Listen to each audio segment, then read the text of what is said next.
গেল কয়েকদিনের টানা বৃষ্টিতে বগুড়ায় নষ্ট হয়েছে সবজির আবাদ, সরবরাহ কমায় বাজারে বেড়েছে দাম। আরও বিস্তারিত জানাতে বগুড়া শহরের রাজাবাজার থেকে যুক্ত হচ্ছেন রাজীব সেলিম আর সাতক্ষীরা থেকে আহসান রাজীব। প্রথমে চলে যাচ্ছি সেলিমের কাছে। সেলিম, বাজারের সবজির সরবরাহ কেমন দেখছেন? দাম নিয়ে কি বলছেন ক্রেতা বিক্রেতারা?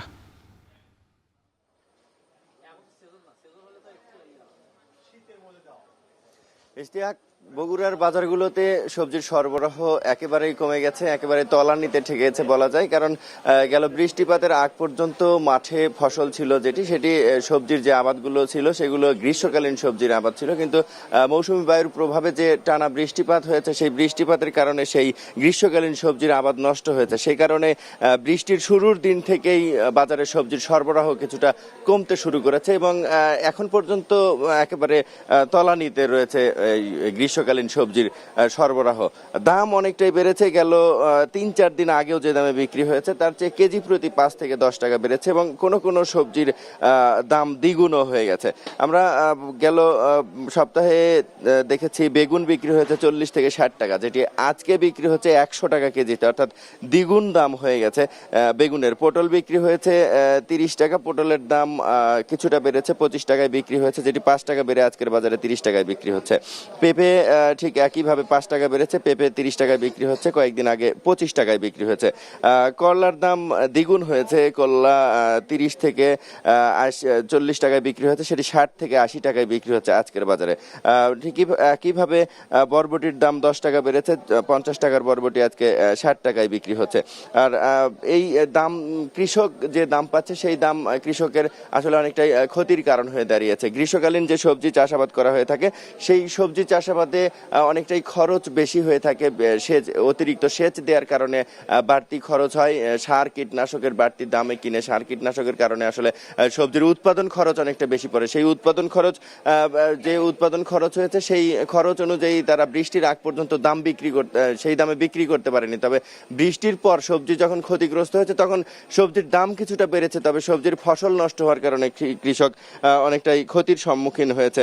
আর এই বর্ষা মৌসুম জুড়ে বৃষ্টিপাত এরকম হবে এবং বৃষ্টিপাতের কারণে বর্ষা মৌসুমে প্রতি বছরই সবজির উৎপাদন কিছুটা ব্যাহত হয়ে থাকে। সেই কারণেই এই মৌসুমটিতে সবজির সরবরাহ অনেকটাই কমে যাওয়ার কারণে দাম বৃদ্ধি পায় এবং এই মৌসুম শেষে আগাম শীতকালীন যে সবজি, সেই শীতকালীন সবজি চাষাবাদ করা হবে এবং সেই সবজি বাজারে যখন আসবে ঠিক সেই সময় বাজারে সবজির দাম অনেকটাই কমে আসবে। এবং এই অঞ্চলের যারা কৃষক রয়েছে, যারা সবজির উৎপাদন করে থাকেন, তারা বলছেন যে সময় সবজি উৎপাদন হয়ে থাকে, প্রচুর সবজি উৎপাদন হয়, সেই সময় সবজির দাম অনেকটাই কম থাকার কারণে কৃষক ক্ষতির সম্মুখীন হয়। তো সেই সময়ে যদি সবজিগুলো হিমাগারে সংরক্ষণ করা যায়, সেই ক্ষেত্রে সবজির উৎপাদন যখন ব্যাহত হয় ঠিক সেই সময়ে হিমাগার থেকে সবজিগুলো বের করা হলে সবজির দাম নিয়ন্ত্রণ এবং বাজার নিয়ন্ত্রণ অনেকটাই সহজ হবে। তবে এই অঞ্চলে বগুড়া সবজি ভান্ডারের খ্যাতি রয়েছে, কিন্তু বগুড়ায় সবজির কোনো যে হিমাগার, এরকম কোনো হিমাগার নেই। এমনকি আলুর কথা যদি বলি, প্রতি বছর প্রায় ৬০,০০০ হেক্টর জমিতে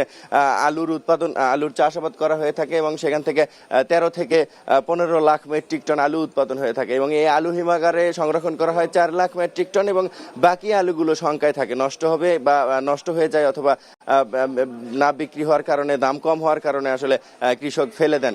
এই ছিল আমার কাছে বগুড়ার সবজি বাজার থেকে সবশেষ খবর। ইশতিয়াক, এ পর্যায়ে জানবো সাতক্ষীরার খবর, সেখানে আছেন আহসান রাজীব। রাজীব, সবজির দাম বাড়ায় ক্রেতা সাধারণের উপর কেমন প্রভাব পড়েছে, কি বলছেন ক্রেতারা?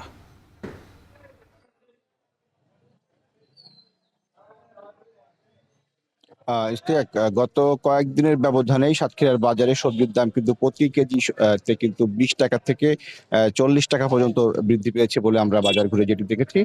এখানে পটল গত সপ্তাহে বিক্রি হচ্ছিল ২০ থেকে ২৫ টাকায়, সেটি এই সপ্তাহে এসে বিক্রি হচ্ছে ৩০ থেকে ৪০ টাকা। এছাড়া এখানে বেগুনের দামটি সবচেয়ে বেশি বেড়েছে। বেগুন যেটি গত সপ্তাহে ছিল ৫০ থেকে ৬০ টাকা, সেটি এই সপ্তাহে আমরা এখানে দেখেছি এটি ১০০ টাকায় এসে দাঁড়িয়েছে, এটি খুচরা পর্যায়ে। এছাড়া অন্যান্য যে সমস্ত সবজি আছে, পেঁপে এবং মিষ্টি কুমড়া, এই সমস্ত সবজিতে কিন্তু কেজি প্রতি ৮ টাকা থেকে ৩০ টাকা পর্যন্ত কিন্তু কেজিতে বেড়েছে। সবচেয়ে বেশি বেড়েছে কাঁচা ঝালের দাম। কাঁচা ঝাল এখন যেটি গত সপ্তাহে ছিল ৪০ থেকে ৫০ টাকা কেজি, সেটি এই সপ্তাহে এসে বিক্রি হচ্ছে ১০০ টাকা থেকে ১২০ টাকা কেজিতে।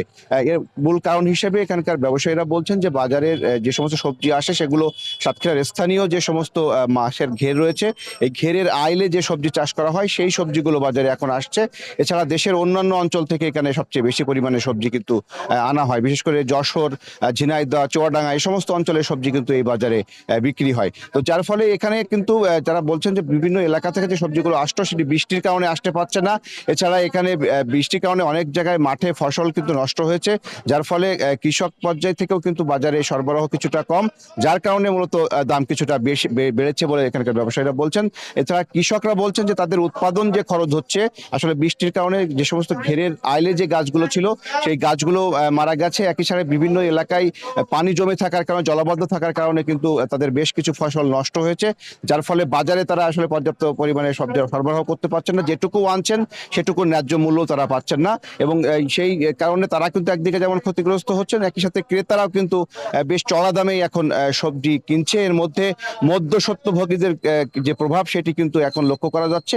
এই কথাটি তারা বলছেন, কারণ বাজারটি মূলত নিয়ন্ত্রণ করে এখানকার যারা পাইকারি ব্যবসায়ী রয়েছেন, আড়তদার, তারাই মূলত এখানকার বাজারটি নিয়ন্ত্রণ করেন।